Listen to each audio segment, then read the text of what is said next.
This is part 2 of Cherry Blossom with Hootowl. Part 1 is in the description, but there's also a card here. Alright, let's make this worse. Oh boy, I can't wait. I have footage I was waiting for Connor to load in, where I'm like, I should make a guest play the practice range. Like that lobby. Yeah. Yeah, you know, go sink it in all 31 holes. Oh, are you gonna try to do the putter thing? Yeah. It's gonna send you all over the place, just a warning. Cool.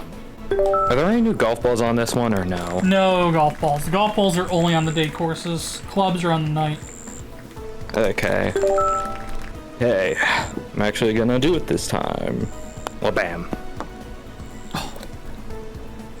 I didn't do it this time. They want more of an angle, so they want something like this. Yeah, something exactly like that. I'm very fortunate that actually made it across. I was just going to hang on in awkward silence as it falls into the water. Okay. That works too.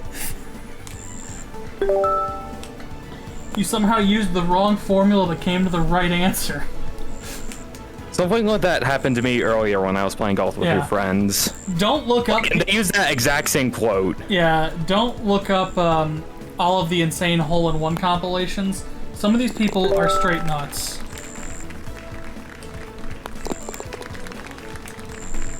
Okay, just gonna give a nice little push. Too much nice little push. Too nice, too nice.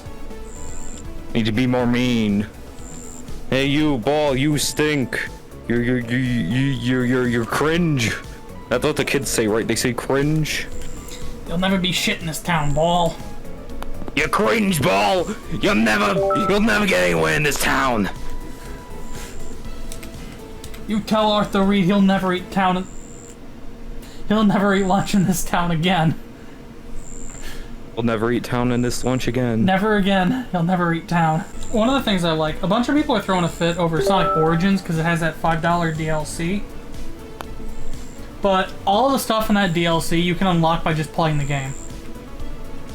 I will say though, it was a little bit weird how they like presented it. Yeah, that chart. They made it overcomplicated by breaking it up into the basic game, pre-order the basic, premium, and pre-order the premium bundle. Yeah, that was weird. It didn't need to do that. Because the only thing you get for pre-ordering is, I think, the 100 medals. I will say, I do like... I think they're actually called coins, so it is the first Sonic game where you are collecting coins. Mamma mia. I will say, I've never really been a Sonic fan. The Genesis ones all kind of have their own, like, weird caveats. Like, Sonic 1's just not good. It's a very much, like, a late 80s, early 90s platformer, but with a couple slopes in there for fun. And you're supposed to go fast. You have even though most of the time you don't. I was about to say, you have the ability to go fast, but the games aren't about, at least the first one is not about going fast. Ironic. 2 and 3 are more, they are still traditional platformers, but speed is a reward, rather momentum is a reward you get for being good at the platforming. Is kind of what they're going for. And then you have Adventure, which is just... It's a good game, and then it shares a lot of that same design philosophy, but adapted for 3D. But there are a lot of like crazy like speed boosters and scripted segments, so I get why a lot of people aren't particularly keen on it. And then you have the oh no. All they've done is these were sloped in, now they're sloped out. Also, I think the hole moved a bit. Oh yeah, that is how they're making these courses harder, is the hole is no longer centered. How could they? Those monsters. Mighty Coconut, you've gone too far. Damn you, difficult Jimmy. I have a story of a character. I don't know if it's a Champed Up character, but it's a character that I think has made an appearance in Champed Up. My friend made a Bugsnax OC named Chungus Bumblefuck. Ooh, That is a good Bugsnax name. He's just a purple guy, and he wears a shirt that says "Sexy Beast." Okay. You have just described. I think that is straight up a character in the DLC. I haven't played Bugsnax, so I can't confirm that, but you could tell me that. I can ask my friend for an image, so you can display him in the video. Perfect. I don't know what happened there. So with them doing a mist course and a labyrinth course, what other fun crossover courses should we get? Well, obviously we need the Hat in Time course. That one I think they could legitimately do. Yes, that one seems like a thing they could hypothetically do. Yeah, like Mafia Town or something. The voice in the back of my head, and I'm trying to ignore it, is like, the Stanley Parable! Oh no, that would be awful. In a good way. Like the first like 2 or 3 holes are just like set in a generic office environment, and then it just starts quickly going off the rails. Like hole 10 or 11, it starts playing the Adventure Line music, and it doesn't let up until like hole 15.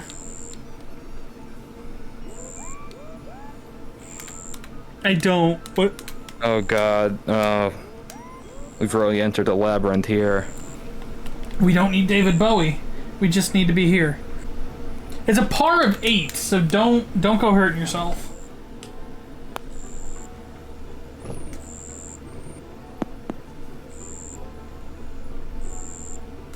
Okay.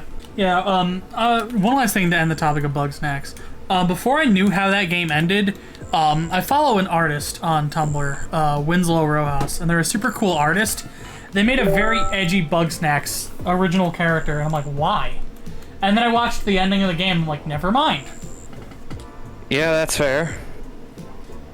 I will say, like, a few nights ago, I had a dream, and all I remember from it was Bugsnax mini golf. You know what? I just remember desperately trying to play Bugsnax mini golf, but I was never able to. Walkabout, we found your next crossover course. Please make it happen. I need to make my dreams come true, literally. Oh no. This was totally just a dev course trying to figure out how to make the tube system work. And then they're like, yeah, I'll just put it in the game. Yeah, it's too hard. Just put in the hard level. Yeah. They'll understand. Jimmy, you made a wonderful test course. What are you doing with it? Well, I was thinking maybe we could put it in the video game. Jimmy. Well, slow down there, Jimmy. Jimmy. This one might be a bit too hard for Jimmy, our gamers out there. I think you might have some kind of propensity for difficulty, Jimmy. Difficulty? Or everyone stares at the camera. No, I'm thinking this is his origin story. Like, this was his Joker moment. Difficult Jimmy's Joker arc.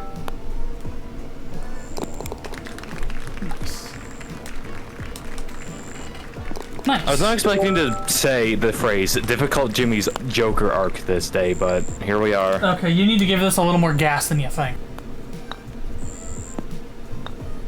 Alright. Okay, then. This is like playing Scorched Earth on DOS. We will eventually have dialed in the correct amount of power and angle. I remember, I played like a mobile clone of that. It was called like Pocket Tanks. Yeah, and then there's also, there's one on Steam. I can't remember the name of it off the top of my head. But it's got like a neon lights aesthetic. I know what you're talking about. I don't remember the name either. It's fine. In editing, like, I can just like add a picture. Yeah, because it was one of those games I bought for source code that we never played. I bought that, I bought Worms, I bought whatever that game where you pilot the big steampunk ships is. I think that game ended up dying or something like that. I saw a YouTube video of it, and it looked super cool, and then I bought it, and then first of all, when I bought it, there were only like 30 concurrent players. So, and it's also, like, I would need more than just like, because I bought 4 copies, you'd need more than 4 players in order to do this like reasonably. We'd almost need like 8, so that way we could have like teams versus teams, but hey, welcome. Finally. I have some sad news. Yeah. Yeah. Only one ahead of me there, though. I'm catching up to ya. I think it... Okay, going back to the Neon Tanks thing, it's called, like... something... Like... I think it has, like, shock in the name. Possibly. The voice in my head says it has shock and live. Yes, also live. Alright, I think I have it under party. Shellshock live. Yes, that's it, yeah. Nice.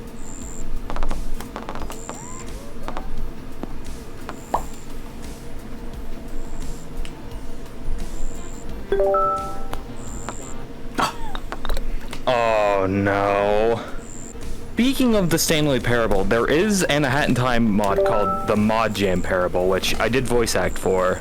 Oh, I was gonna ask, when you said that there was a Parable mod, I'm like, oh, did they get Kevin? No. No, that was me. Oh, I haven't played it. I have not played A Hat in Time in a great long while. Alright, I need big power plays. I need big cool moves. Wrong. That was not a big cool move. It was not big. It was not cool. Oh, this is like Plinko from hell. Golf Plinko. So you definitely want to get it riding along one of the edges here to avoid all of these nooks. I remember there's this indoor mini golf place near me that it's like theme was glow in the dark. Yeah, we had a glow golf in one of our malls. And it was cool because it was like 3 courses. There was like a space, an underwater, and a third one that I can't remember. But no, we had a glow golf and it was quite a joyous time. One bit at the end I remember was that there was a Plinko thing at the end, which was how you got rid of your ball. Oh yeah, one of my local mini golfs, I think it's actually one of the ones that I showed off in the review I did of this game. They have an indoor Plinko at the very end where you just drop your ball in. Well, for this one, you actually had to hit it in. Nice. So there's more interaction there. Oh no. Oh no. Oh no. Rip. I know you said not to go in the middle. I now know why. I'm learning from my hubris. You advanced? Yes, finally. Progress.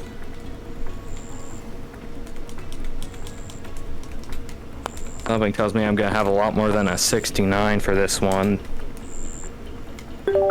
Alright, yeah, it's stroke limit. Yeah, it's stroke limit. Wow.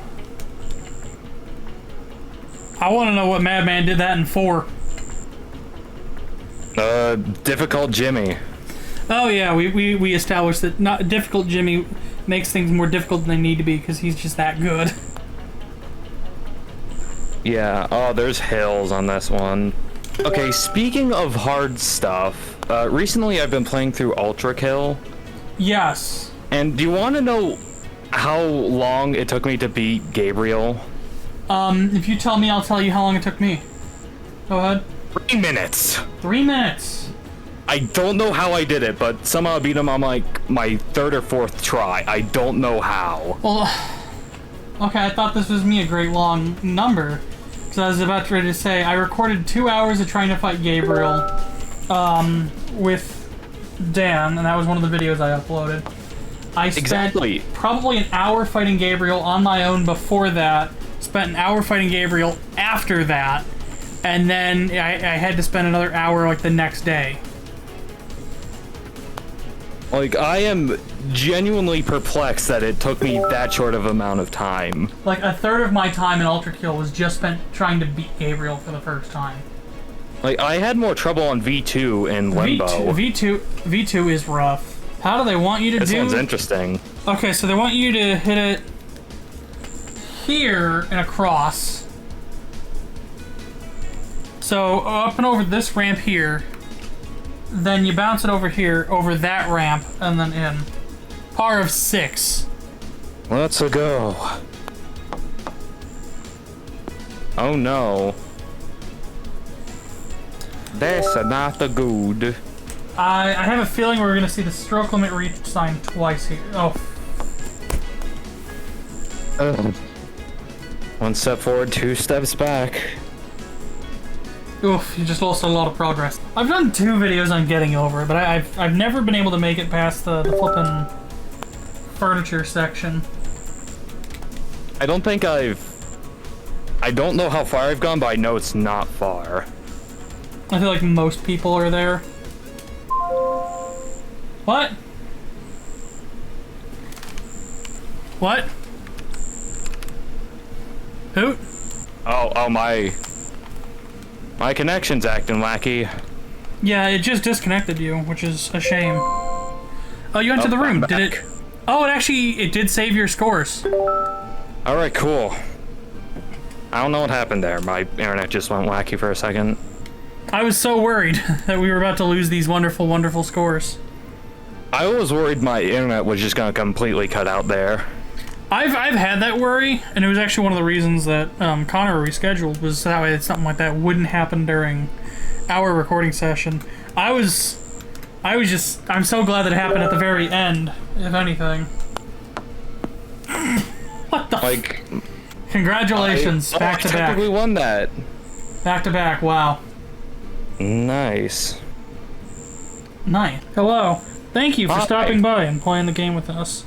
Thank you for having me. Do you have any stuff you'd like to plug at the end here, like a channel or anything you want folks to check out? I have a Twitch channel that I don't stream to. I have mods that I made. Okay. Quality is I'm not gonna guarantee quality because that's too much. And I have a Twitter account that I post my deranged thoughts to. Nice. And thank you all so much for watching the first season of Puttin on the Riffs. We'll be back real soon with more guests and more fun, hopefully. Totally just depends on how all these videos do. Because if, I'm like, hey, do you want to be on my fun mini golf show? And folks look and it's just like, yeah, it's only got like 20 views. Like, nah. It's like, that puts a damper on the things. So, hopefully, that doesn't have to be what things come to. One last thing before we finish up. Okay. Wha-bam! Nice. Before we conclude today's conference, we'd like to show you just one more thing. Please, take a look. Wha-bam! Wha-bam! Wha-bam! I like the idea that, at a Nintendo Direct, like, that's how they end it. They actually don't have, like, a final announcement. But they hear, before we wrap up, we have just one more thing to show you. And everyone's like, Zelda, or maybe like Metroid or Mario. It's gotta be Mario Odyssey 2. And then just, what's his name just goes, that would be the most hilarious thing ever. Like, and then they fade to black and then display the Nintendo logo. Yeah. Just says, thanks for watching.